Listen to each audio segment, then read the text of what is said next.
Today on the Bandrew Says podcast, we're going to be talking about Spotify for podcasters, YouTube ad targeting changes, Chinese spies infiltrating Apple, Amazon, etc., and a whole lot more, so go ahead and stick around.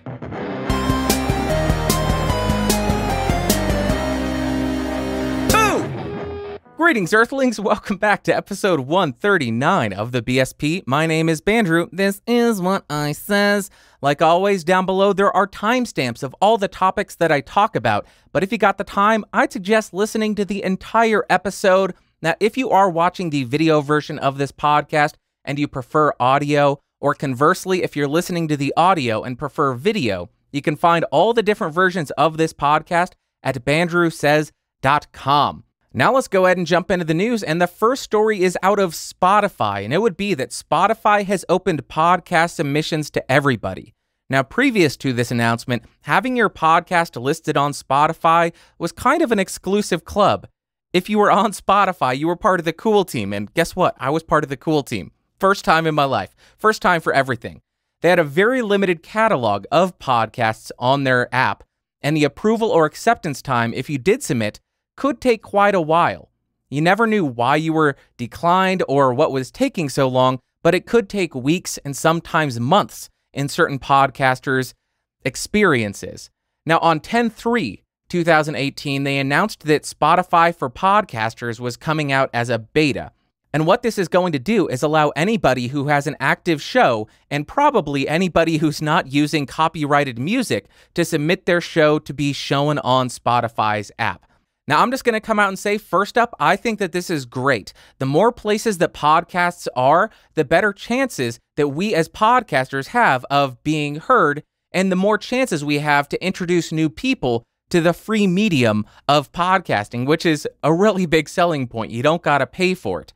But do I think that this is going to lead to the next podcasting boom? No, I absolutely don't.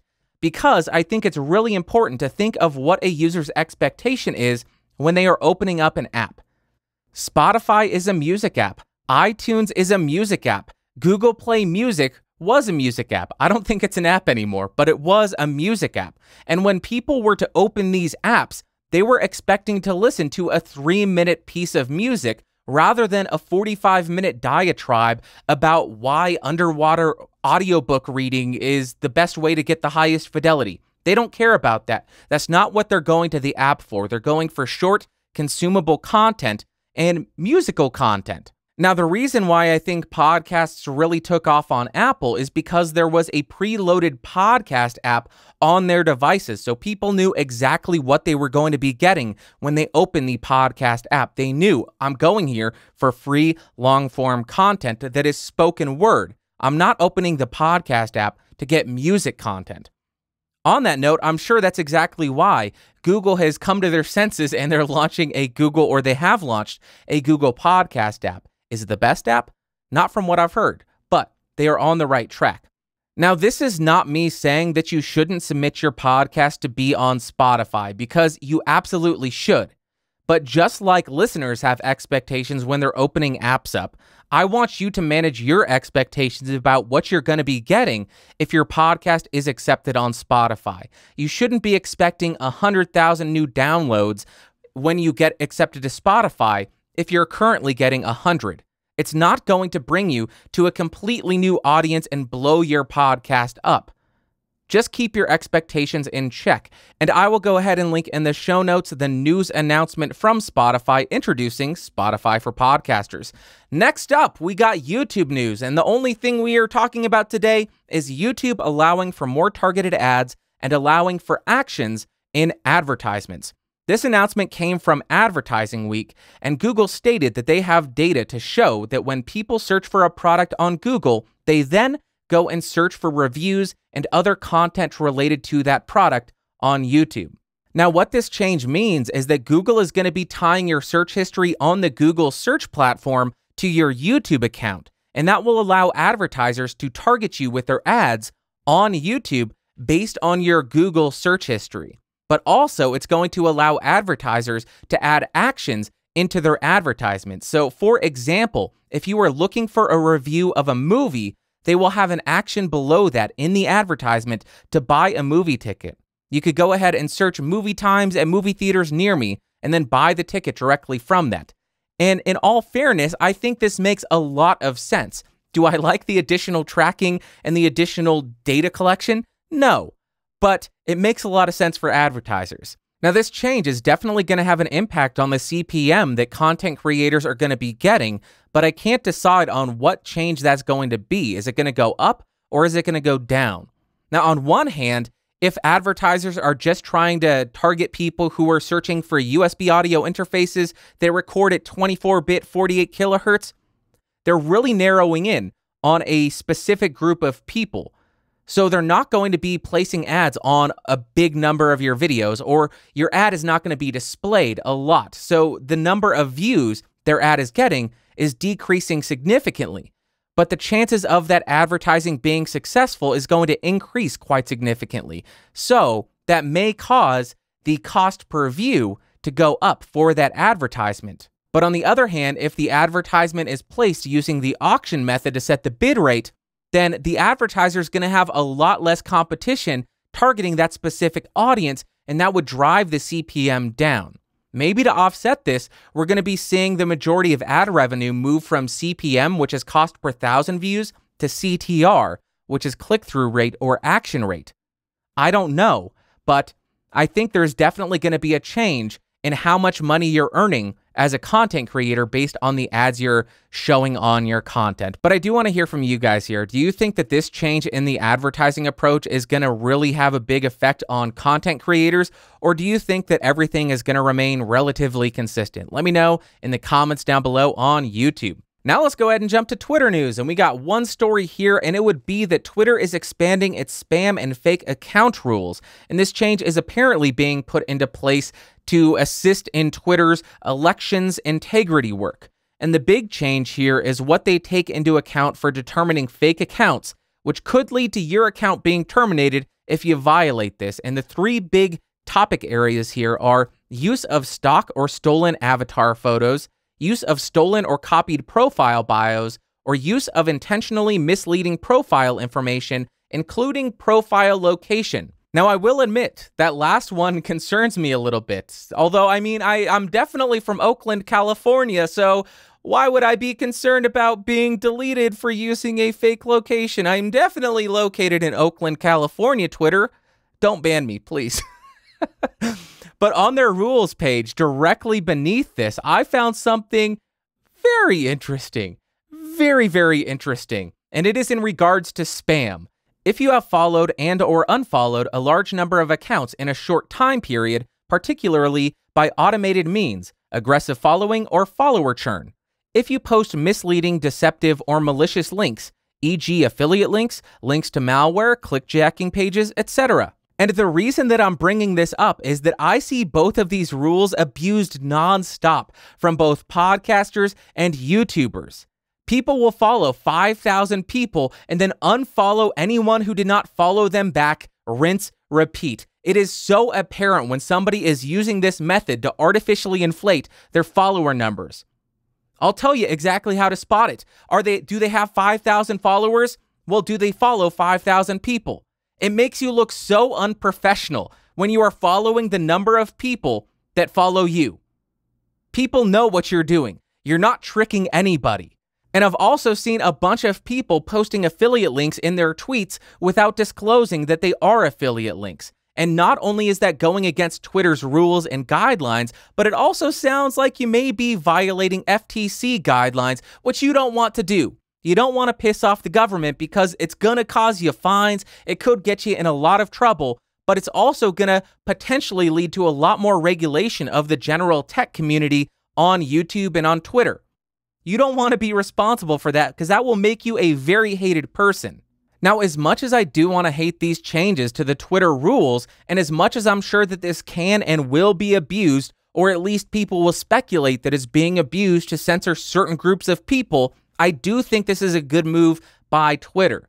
You know that I am concerned with privacy, so I don't want to have to use my real location of Oakland, California, but I will do that to avoid having my Twitter deleted, because I really enjoy using Twitter. But the reason that I think this is a good move is that this will possibly force people to have a little bit more accountability for their actions on the Twitter platform. And that is ultimately a good thing, because we've seen that when people have no association with their online accounts, some of them tend to become their worst possible selves. So although I am not a big fan of this, for lack of a better word, invasion of privacy or forcing you to include more personal information, I think it will make Twitter a slightly better place to use if people do follow this and if Twitter follows through with enforcing these guidelines. And lastly, we got the big news story, and this is apparently Chinese spies have installed a spy chip on server motherboards used by over 30 US companies, including Amazon, Apple, and even the US government. This report comes from Bloomberg, and I will be quoting a lot from their report, so I will link it in the description down below, and I highly suggest you check it out. But what this story is allegedly a branch of China's armed forces forced Chinese manufacturers to insert microchips into US-designed servers, and they weren't much bigger than a grain of rice. These chips contained a very small amount of code that allowed them to do a couple of things. First up, tell the device to communicate with one of several anonymous computers elsewhere on the internet that were loaded with more complex code, and prepare the device's operating system to accept this new code. Bloomberg goes on to say that the illicit chip could do all this because they were connected to the baseboard management controller, a kind of super chip that administrators use to remotely log into problematic servers, giving them access to the most sensitive code, even on machines that have crashed or are turned off. According to the article, the infiltration was carried out by plant managers being approached by people claiming to represent Supermicro or who held positions suggesting a connection to the government. The middlemen would request changes to the motherboard's original designs, initially offering bribes in conjunction with their unusual requests. If that didn't work, they threatened factory managers with inspections that could shut down their plants. Now, as you would expect, after this story came out, people started losing their damn minds because this is a very serious security breach if it is true. But Apple, Amazon, and Supermicro came out and denied the claims from Bloomberg, and Homeland Security says that they have no reason to doubt the company's denial of those allegations. Now, I'm not going to go into any further detail on this topic because I am a dope, and this is way out of my wheelhouse. So one last time, I will recommend that you go over and check the Bloomberg article, and if you don't feel like reading it because it is really long, they have a great read-along where it's recorded really well, and it just sounds great, and it's nice to have somebody read to you like you're in elementary school again. But with that being said, let's jump to my favorite corner, the conspiracy corner. Now, there was a very interesting point that was brought up in this article, and it would be that China produces a large number of the electronic components used by companies across the globe. And I imagine that that means that that electronic component manufacturing plays a very large part in the Chinese economy's health. So why would the Chinese government go the route of installing hardware exploits instead of going the route of software exploits or putting an actual spy at these companies? If they did decide to go the hardware exploit route, that would really risk the trust in Chinese manufacturing, and if it is discovered to be true, force companies to move manufacturing out of China back to their countries, ultimately damaging the Chinese economy. And that seems a bit too dangerous for Chinese government or Chinese military to take that risk. Now, going a little bit further, I was reading that people find it pretty absurd to think that these infiltrations would go undetected. If the data was being transferred over the network of Apple, for instance, they think that it would have been detected by firewalls or some kind of internal security software. Also, they're saying that the server farms would likely have some kind of shielding that would eliminate the possibility of them delivering the data or receiving the data wirelessly. But now we get to the conspiratorial part where I pose the question, so who would this story come from, and who would this story benefit from if it were to be false? Now, I do want to put a warning right here in this episode because this is my first sort of real conspiracy theory. It is completely speculative. I have nothing to back it up. And it is not me taking any kind of political stance, left, right, or center. This is just me having a little bit of fun thinking about who would really benefit from this story getting out there. And here we go, buckle up. The current president's team has been speaking about bringing manufacturing jobs back to the US for quite some time, going all the way back to the campaign trail. So if faith in foreign manufacturing decreased to zero, companies would be forced to bring manufacturing back to the US, and that would likely lead to more jobs in the US, but unfortunately, it would also lead to increased prices for electronics. And that is my conspiracy. Maybe somebody in the government leaked this false information to Bloomberg to be put out in this article to really degrade the trust in foreign manufactured goods. Then the general public would put pressure on companies to bring manufacturing back to the US so we can start to trust it again. I know it's a little bit conspiratorial, that's why we're in the conspiracy corner. But I got nothing else to say here because I'm no expert on this level of technology. And I will say it one last time, I highly recommend checking out the Bloomberg article because they cover it more in depth, but I will also put links to articles where people disagree with Bloomberg. But that's it for Conspiracy Corner. Let's get the hell out of here. It's starting to stink. I'm getting sweaty, and I don't like this musk. Okay, now we got new products. The Surface event. There were new Microsoft Surface computers launched, and they look good. Cool. I'm not going to talk about them.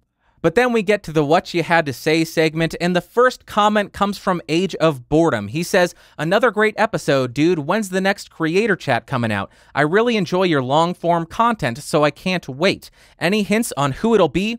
Okay, Age of Boredom, thank you very much for the comment, and thank you very much for the kind words. I appreciate you. Also, very good question, and to answer it honestly, I don't know, and I don't know. I did have an interview lined up with somebody. I'm not going to tell you who it was, but I was so busy for 2 weeks straight that I didn't have time to tailor my questions to them, so I postponed it. And after I postponed it, I wasn't able to get back in touch with them, so I have not been able to reschedule, and I haven't really focused on scheduling a different guest or finding somebody else to interview, but I do need to get on that. Thank you for the kind words motivating me to get back on that and actually do something. But let me be a lesson to everybody out there. If you have a meeting with somebody, keep it because you don't know if they'll ever be able to do it again. Next comment comes from Laol692K7. Easy solution to being paranoid over using Chrome. Use another browser. Laol, I think you are absolutely right, and I think a lot of people will ultimately switch away from Chrome, and a lot of the security-conscious people probably already have switched away from Chrome. The reason I haven't, although I would like to use Firefox, is that the YubiKey functionality on Firefox just isn't there. It doesn't work with a lot of stuff, and I don't want to turn off my two-factor authentication because I think that would make me a lot less secure than Google just stealing a little bit of my information. But you're absolutely right. If you're paranoid about Chrome stealing your data, switch to a different browser. Problem solved. And the last comment comes from SoundSpeeds. He says, I really wish people would buy the Sennheiser MKH40 for voiceover instead of the MKH416. The 416 is a shotgun microphone, and shotguns are designed for reach. You don't need that for voiceover. The tonal quality of the MKH40 blows it away within 8 inches. Alan, SoundSpeeds, you are right. It is not needed for voiceover. But it is used for a voiceover, and my understanding is that it's used quite frequently for voiceover. So why did I get the MKH416? And it's because I review microphones, and if it's a popular microphone, I want to try it out, use it, and review it, because that will bring people to my channel.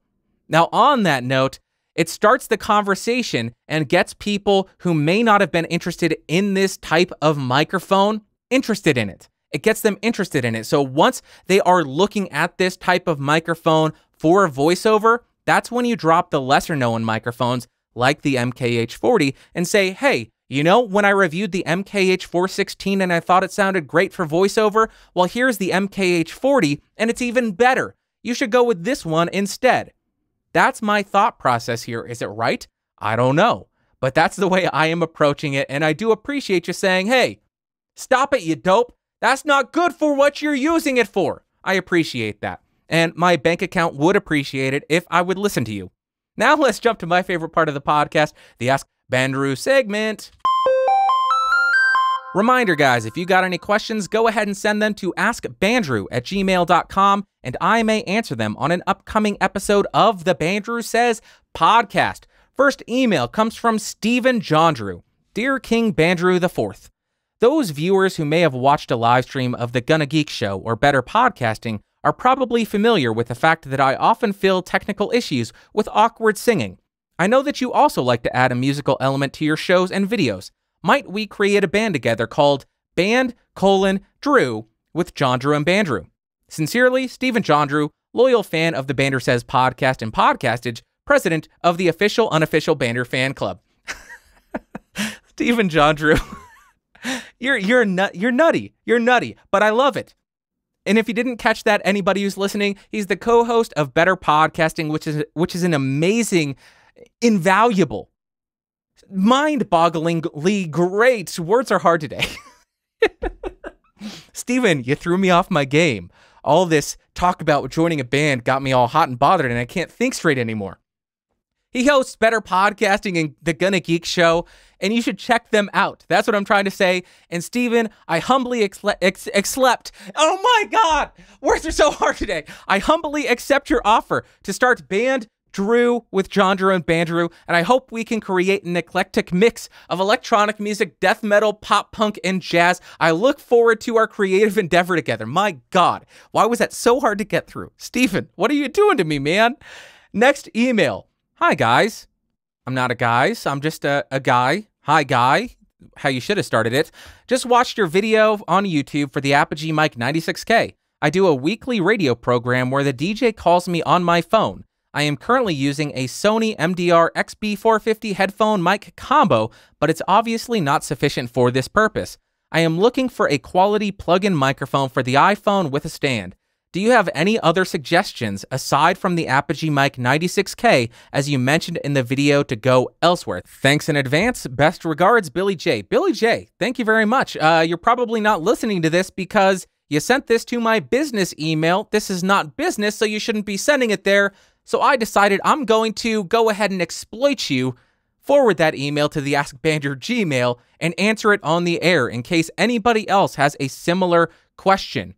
I went ahead and looked up the headphones you're using, and yeah, those probably are not going to be offering you good audio quality at all, and you probably sound pretty bad there. But I'm going to offer you a couple of different options, and I'm going to go ahead and assume that you do not have a treated room where you're podcasting or broadcasting from. Now, as far as the two different options you got, you could still go the headset route, or you could go the actual microphone route. I'm going to recommend the just actual microphone route. That's going to give you the best audio quality. And the way that I would recommend it is pick up something like the iRig Pre-HD, which is a lightning cable XLR interface, and then connect a dynamic microphone to that, a Shure SM58, a Bayer Dynamic M201TG, which is quickly becoming one of my favorite microphones, or even the Behringer XM8500, which is $20. Those are all going to be exponentially better than the headset that you're using right now, which is essentially just used for phone calls. They don't have that microphone in there to be broadcast quality. It's for crappy phone calls, just so they can hear what you're saying. If you wanted to go the headset route, I'm still going to recommend that you pick up something like the iRig Pre-HD, and then you could pick up a headset like the Audio-Technica BPHS-1 or BPHS-2. Those are specifically designed for sportscasting, so they do a very good job at background noise rejection, but do they sound the best? No, they tend to lack a little bit in the lower frequency range, but they are still probably a lot better than the headset that you're currently using. So Billy, if you do hear this, I hope that helped, and I hope you aren't too offended that I exploited your email that you sent to my business email, because this is not business. It's not business, bud. Not where you should be sending it. And the last email comes from Alan, aka Soundspeeds. The Soundspeeds from the What You Had to Say segment. If you guys want to hear anything about booming or doing any kind of film audio, check out Soundspeeds on YouTube. He says, in honor of this great month of Halloween, I thought I'd ask you for the scariest podcast setup you could possibly imagine. I'm talking painful to listen to sound. Something so bad it would make the top spot in the worst sounding podcasts video on YouTube. Here's the catch though. You can't use EQ or plugins to destroy the sound. Only poor sounding. Everything. Go. Great question, Alan. I appreciate you really embracing the horror of October, the Halloween month. For the microphones, people may disagree with me here, and I'm sure there are worse options, so I'm going to pose a question to everybody listening or watching a little bit later. I'm going to go with the ART D7 for a large diaphragm dynamic microphone, and we could go ahead and get an interface. Screw that. Why would we do that? Why would we want an interface that actually has decent A to D conversion?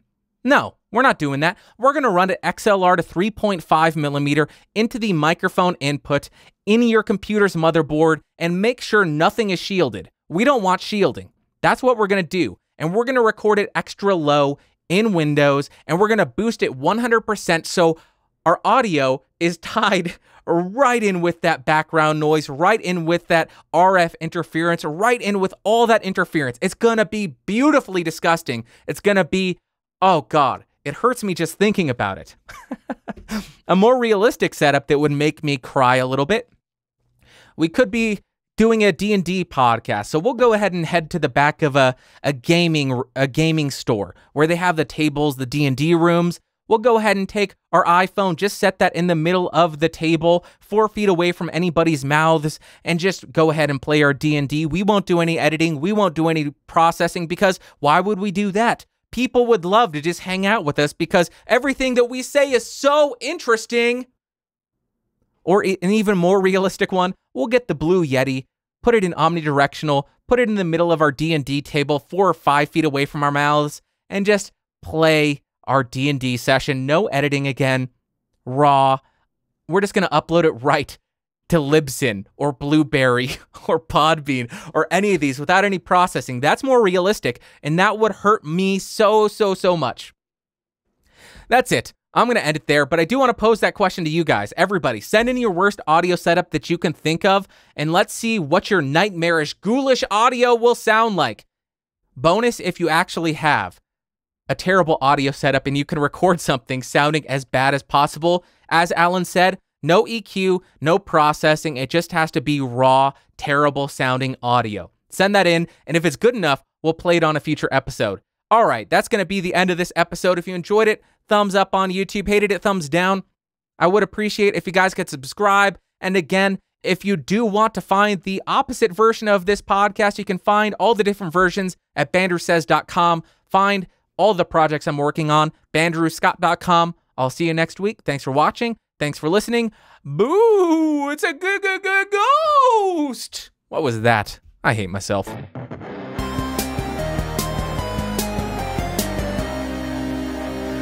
This has been a Geeks Rising production, your executive producer of Bandrew Scott. For more information, head over to www.geeksrising.com.